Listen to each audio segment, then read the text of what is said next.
First of all, we had David Dibosa, who is going to situate care of the self and Foucault's work on subjectivity within a slightly broader framework of Foucault's thought. Okay, so thank you very much for coming. Thank you to the speakers, and David, would like to...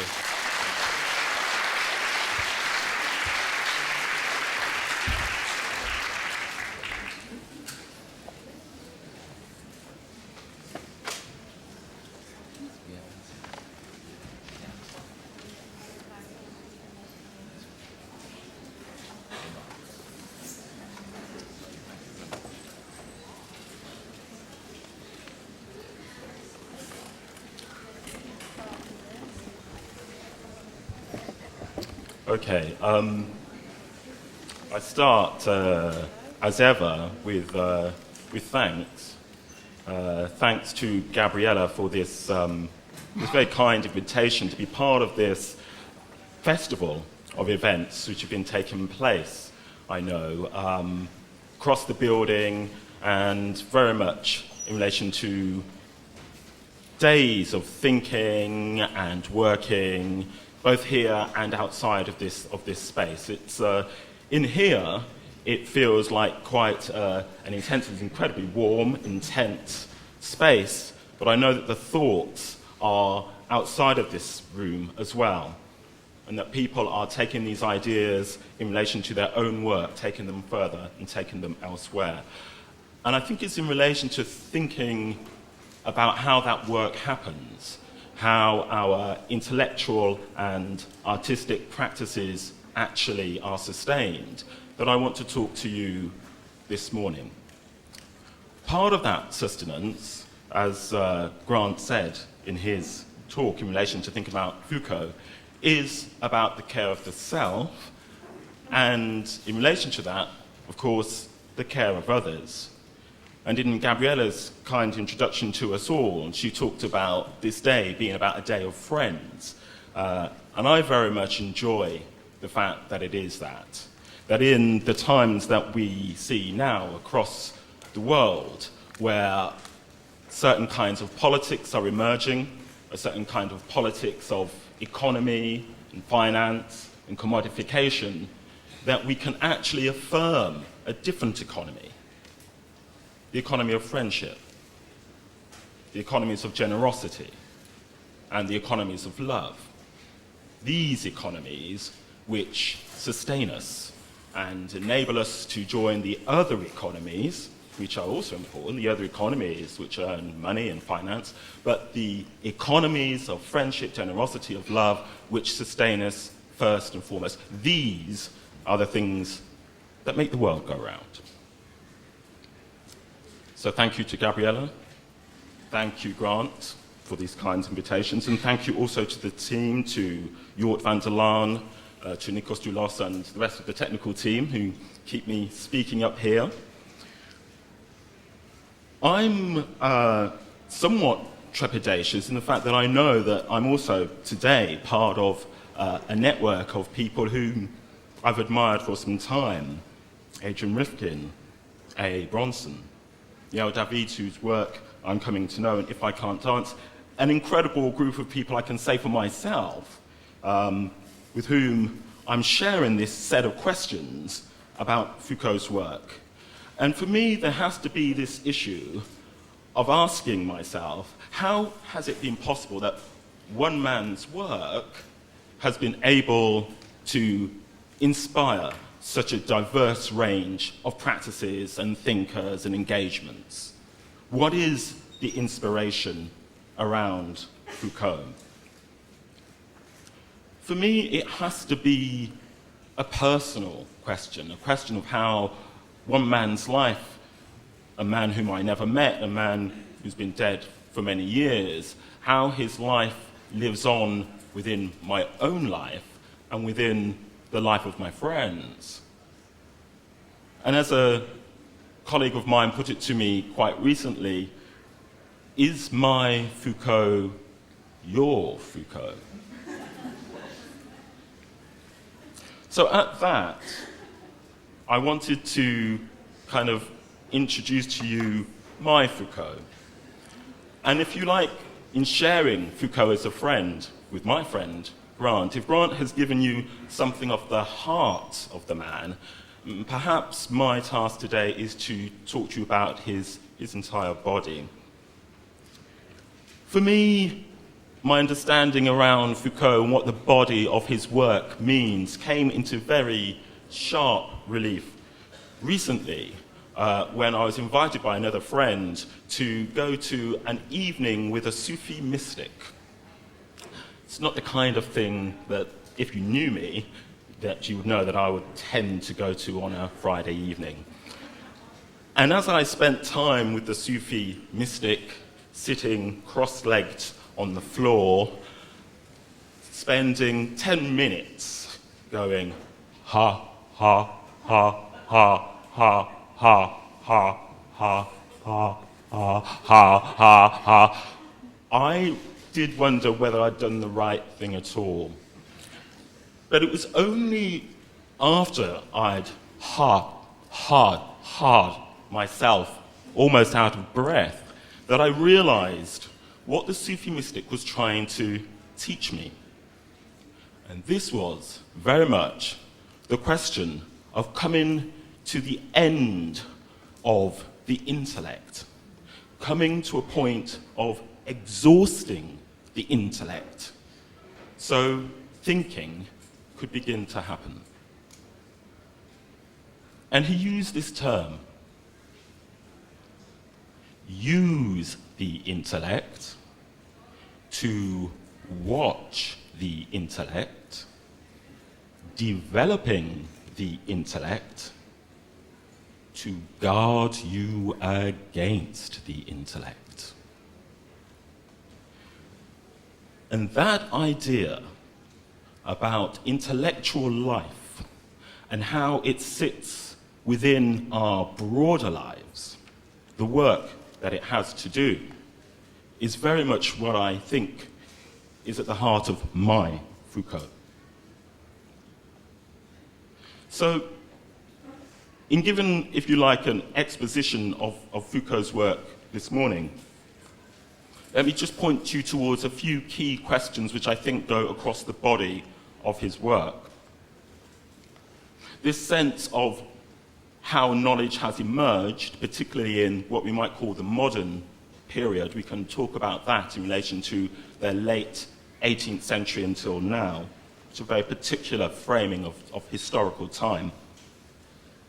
What does it mean to use the knowledge that has emerged over that period as a lens through which to view the world? Thinking about scientific knowledge, thinking about philosophical knowledge, thinking about historical knowledge. What does it mean to bring these different knowledge forms together to view the world? And it is the privilege, I think, of art practices to be able to integrate these knowledges, to take from different forms to create something different, something unexpected. But what does it mean to make use of those knowledges as instruments? How can we work through, elaborate our thinking practices to find ways of reaching the limits of that intellectual endeavor, reaching the limits of that practice? I'm not sure whether we can actually go beyond the limits of our own reasoning, but certainly we can perhaps see the edge. And the question is, what might it be to look at the edge of a lens? If our knowledge is a lens through which we see the world, what happens when you look at the edge and you start to see the refraction of the light and the colors begin to shimmer?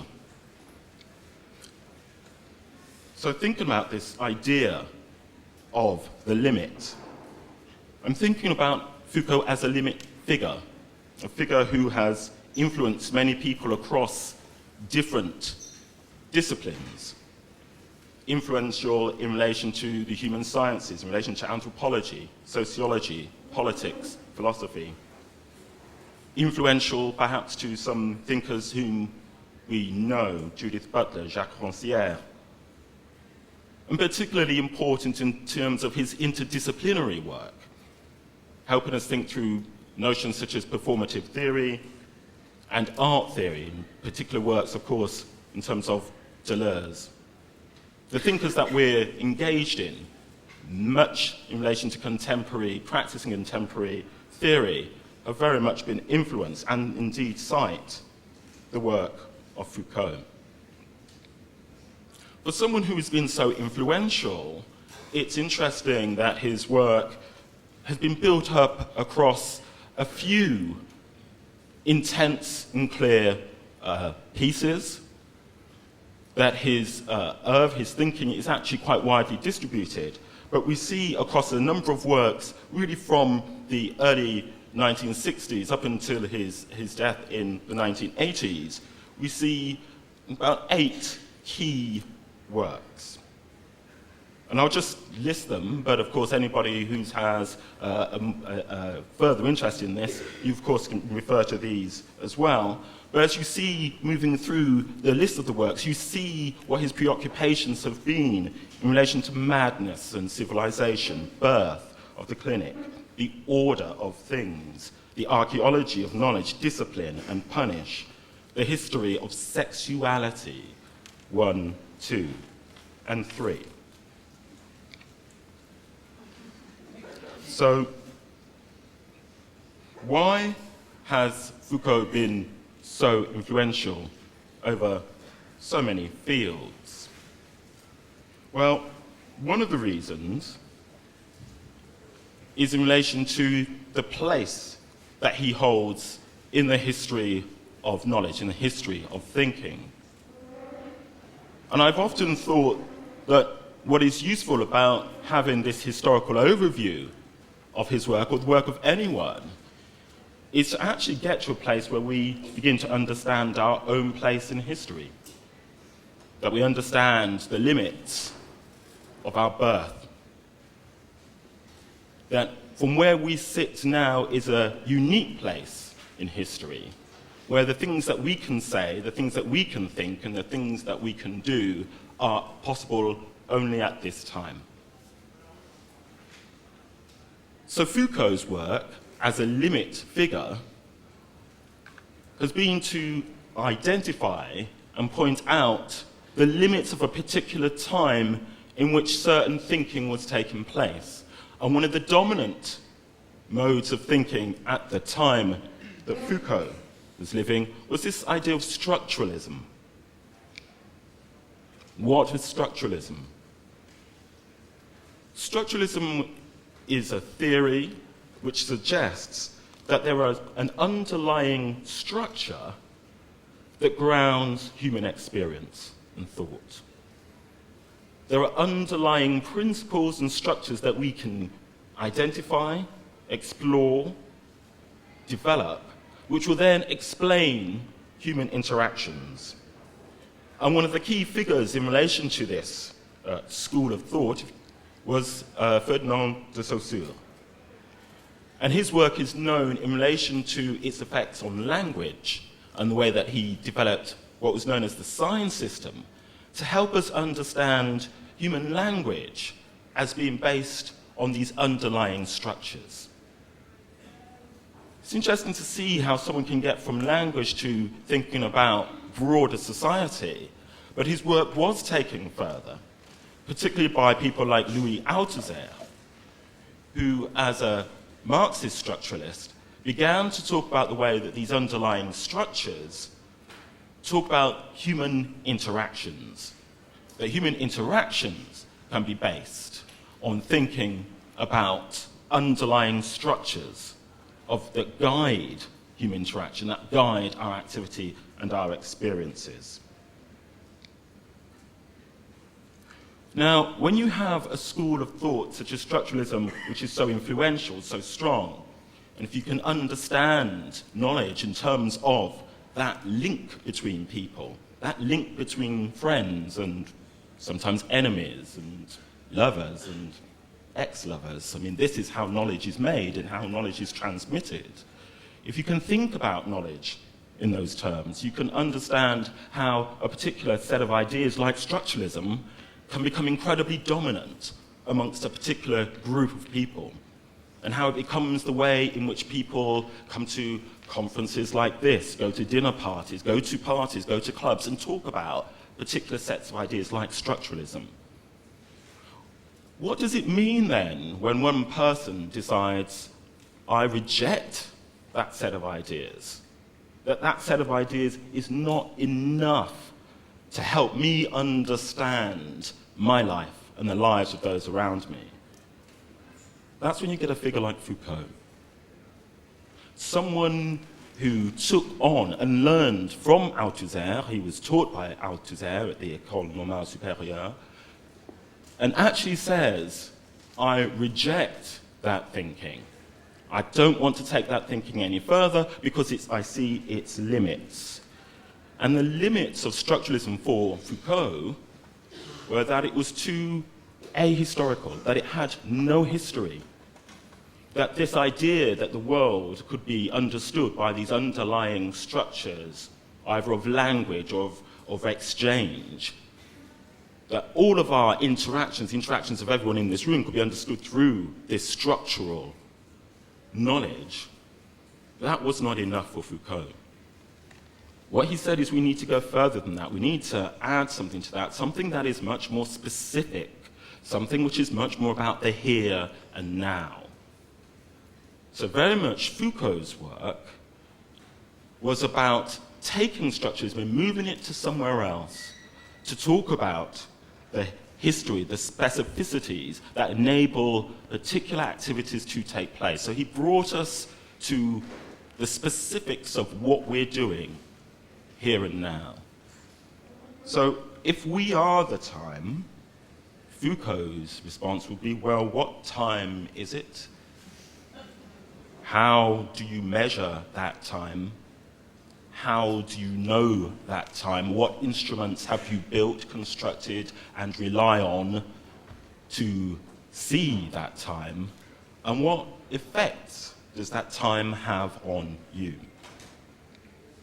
Now, all of those ideas can be bundled together in this key concept that Foucault mobilized, this concept of discourse. And I'll just give you a very short quote to help think about discourse. It's a very difficult word. It's a term that is used all the time, but it takes on so many different meanings. So there's no definitive meaning that one can offer for it, but just think around it. This notion of a coherent interrelation of things, speeches, and practices. So bringing together thought, speech, practice, and its relations, and you can start to think about discourse. That there are groups or collections of thoughts and practices around different kinds of practices, different kinds of ideas. So there is medical discourse, there is artistic discourse, there is philosophical discourse. There are these different discourses which are not just about the ideas that drive them, they're also about what people do in and around them, what people actually do with them, and the thoughts that they give rise to. So Foucault's question is, well, how do these emerge? What are their effects? What do we do with them? And that has been influential in thinking about a whole range of human experiences. Remember the clinic, the discipline and punish, the prison, sexuality. These were the big themes that Foucault took on, but he took them on to look at their specifics, to look at their history, and to look at them in terms of the discourse, the thoughts, the practices that made them possible. So if we can take anything from Foucault, it's in terms of thinking about the kinds of practices and thinking and ideas that surround what we do, and how somehow that becomes coherent and we're able to understand one another and make a connection around the things that we do. It's not magic. This is human interaction, and it takes place in certain ways. And Foucault's invitation is to look at those ways, look at the lens through which you're seeing the world. Not just look through the lens, look at the lens. Okay? And then you'll begin to have something else, have something to help you think through the way that you're moving through the world. Okay. In terms of thinking about, if you like, how to manage this huge scope and body of work, you can, of course, take the meditative path that grants beautiful reading, I think, in relation to Seneca, and read those extracts, those passages, and perhaps even just that one single word, and meditate on discourse. And in relation to that, you can also look at the broad picture of what Foucault has been doing. And several people have tried to do this. People like Paul Rabinow, people like Giovanni Porfido, and of course myself, have tried to look at this broad scope and try to say, well, how can we think about this broad overview? And although there's people like Rabinow who say it all comes down to the subject, as in the person, the being, how does that come about, how does it get constructed? There are people like Porfido who say that it's more complex, that you have to look at power and knowledge, the subject and method. For me, it comes down to two things, knowledge and the subject, the knowing subject, knowing the subject. And one of the reasons why I take it to this question of knowing the subject is in relation to one key idea that we need to keep returning to. And this is the idea that, of course, you'll hear in many lecture halls across the world around the Cartesian. This is Descartes' idea of, loosely translated, I think, therefore I am. That there is a way of knowing oneself, that one can be present to oneself, and that can be the grounds for political action, for economic action, for one being a subject of one's own experience. I can know myself, and I can declare that to the world. And as long as I have that knowledge, I can remain a being who has rights that can be defended. And it's only once that sense of knowing yourself becomes slightly undermined. So we think now of discourses of psychiatry. It's no accident that Foucault started with madness. You think about discourses of psychiatry, which are the spaces where people are told that they no longer know themselves, and therefore they're treated in particular ways which other people would not accept. A little aside here, I started my career quite a long time ago, kind of following, as many of us do, initially my parents' what should I say, encouragement to, as they would say in a wonderful Nigerian way, to study hard, to study law, which is what I did. I started off studying law, which not many people know, and it doesn't appear in my biographies. I studied law. And one of the interesting things about law is that, certainly in UK law, I'm not sure about the law here in the Netherlands, that if you murder somebody, I don't know if this is advice to anybody in the room, but if it comes to that, if you murder somebody, better to say that you knew exactly what you were doing than to say that you were mad. Because in English law, at least, if you knew exactly what you were doing, there is a limit to the amount of time for which you can be detained. It's called a life sentence, but actually it's about 25 years, and sometimes you get parole for good behavior. So 15, 20 years, let's say. If you say, I murdered that person because I was mad, you are locked up indefinitely, which could be, of course, the rest of your life. So, if you like, just coming back to these questions about discourse, and the individuality, and this question about knowing ourselves and how important this question of I think, therefore I am, I know myself, therefore I am a legitimate human being, how important that is the way that we understand and conduct our lives. These are the questions that Foucault brought to the fore and helped us think systematically about the different kinds of practices, legal practices, prison practices, philosophical practices that bring us to this crazy point where we say somebody who knew what they were doing gets this, but somebody who claims that they didn't gets something else entirely. So these questions about how we've come to that point, this is at the center of what Foucault is talking about in relation to discourses of knowledge and discourses of the subject.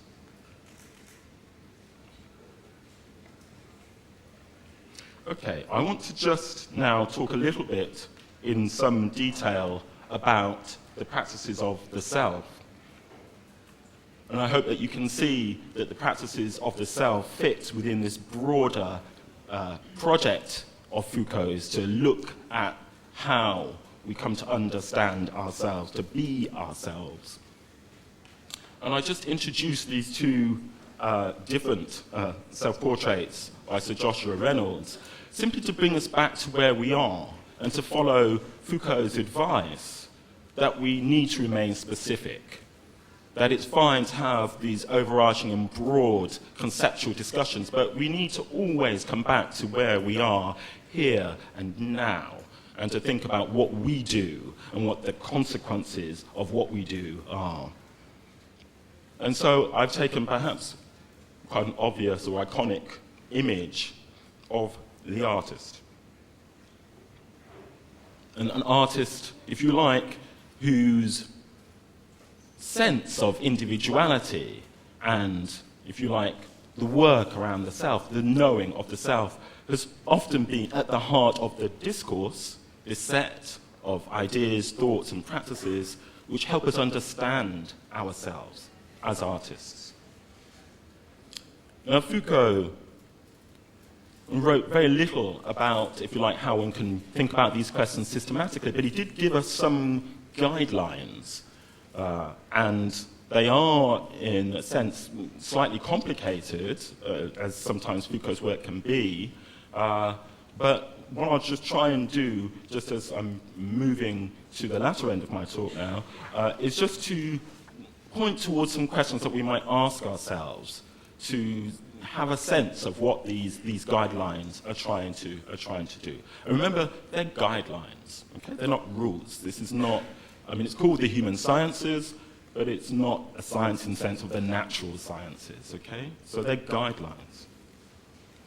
And to think about this question of the practice of the self, Foucault offered us these 4 guidelines. And these terms are specific analytical terms, if you like: the determination of the ethical substance, mode of subjection, the elaboration of ethical work, and the telos. And I'll just talk a little bit about those so we can open those out. So in terms of thinking about the determination of the ethical substance, obviously quite a long term for a set of practices, it's just a question of what is it that we're actually working on? What is it that we're saying needs to be changed? And if you like, let's come back to here and now as ever in an educational setting, as well as an artistic setting. There's come together these 2 discourses which put me on this stage. What is it that's being worked on? What is it that we're saying is to be transformed? And I had the opportunity to have a wonderful talk this morning with Bronson with Gabriëlle about yesterday's events, and this sense of one of the teachings from yesterday around coming into the body and thinking about the body, being with the body.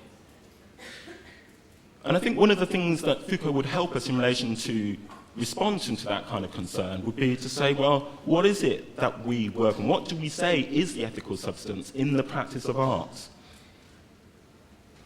And that has different answers for as many people in this room. Because for some people, quite legitimately, it is an intellectual process. It is about the mind. It is about conceptual development. If it is that, then let's know. Let's know about that, and let's know how that you've come to make that understanding, how you've reached that understanding. What are the practices that you've relied on? What is the vocabulary that you've developed? What are the conversations that you've had to help you understand and come to that realization? What has happened to help you come to say, that is what you work on? That is what needs to be transformed. If it is in relation to a practice of the body in what relationship to the mind?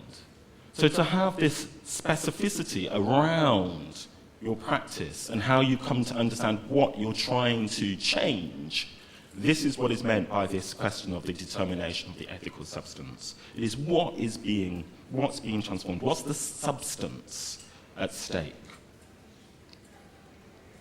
And then we come to the mode of subjection, which is asking about what are the tools that we use. Once we've worked out what is to be worked on, what's to be transformed, the question is what are the tools that we will use to transform ourselves? Do we decide that we need to follow a course in a university or a college or a Hochschule or such like?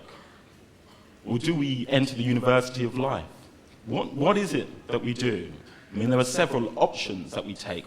How have these different considerations come about, and what is it that we decide on what we do? What informs our choices? This is the question about the mode of subjection. The elaboration of the ethical work, the third step, is in relation to thinking about how we decide how this transformation is going to take place. Is it the road to Damascus moment, the moment where everything is going to be transformed through some overpowering, overwhelming external event? Or is it the gradual, quiet, step by step, the wearing of the wheel? These are just questions to ask ourselves, to get a sense of this term reflexivity about what we're actually doing, and to come to know it, to see the lens, to see how we're working, to understand what's helping us move ourselves forward every day. And finally, the telos. What are the goals? What is this image or sense of what we hope to achieve by the end of this process?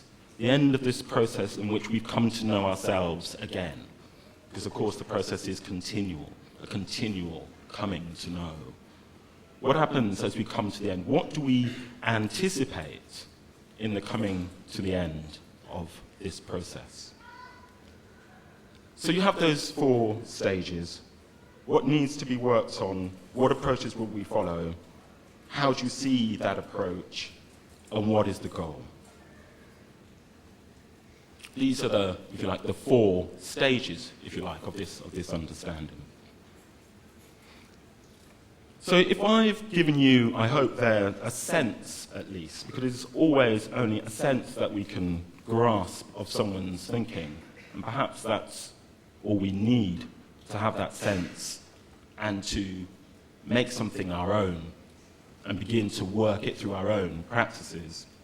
I want to just begin to feed in now perhaps to the rest of the day's work and to the wonderful activities and events I know are to follow. Just to come to some of the themes for today, which Grant opened up for us around death, self-subjectification and death, and thinking about practices of the self in relation to death.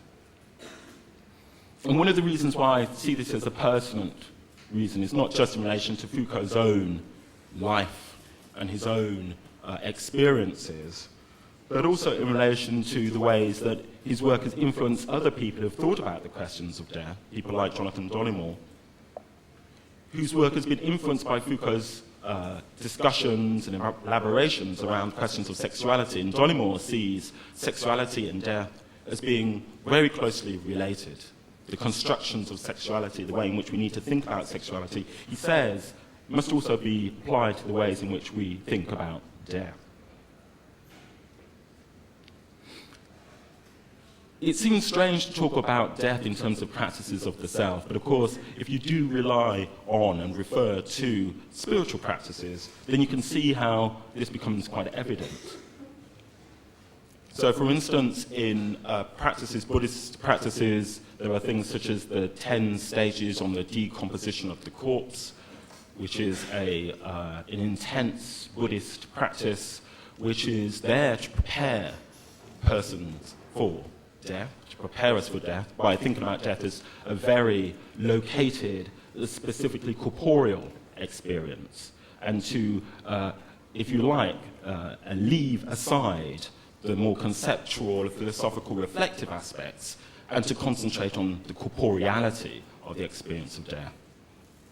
You see also in the Catholic meditations on the four last things, with this encouragement to think about death, judgment, heaven, and hell, another set of practices which are in our spiritual traditions, which again look at questions of death. For something more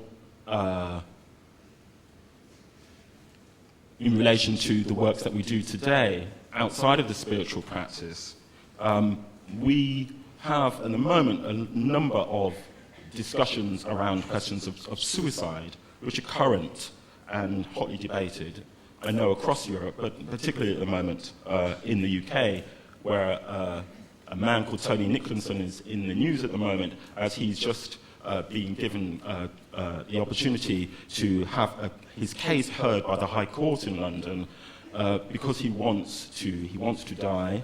He had a stroke that has left him with what's called locked-in syndrome, which means that he's unable to communicate with the outside world apart from blinking his eyes. He wants to die. He's made his wish to die quite explicit, and he wants to be aided in his process of dying by a physician. And of course, these are incredibly difficult things to discuss and to bring about.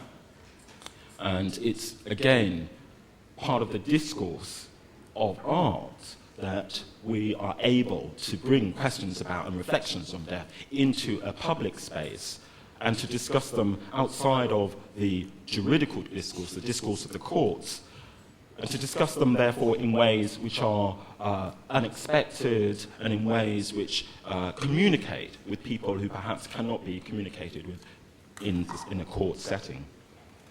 So this question of the discourse of death, the discourse of suicide, is of course very pertinent and remains one. And I just point out here the work by Al Alvarez, The Savage God.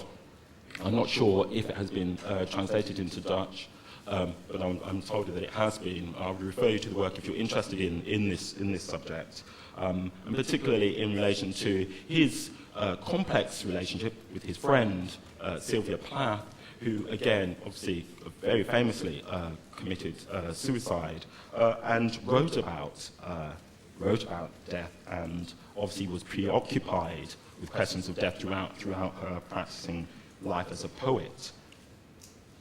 Dying is an art like everything else. I do it exceptionally well. I do it so it feels like hell. I do it so it feels real.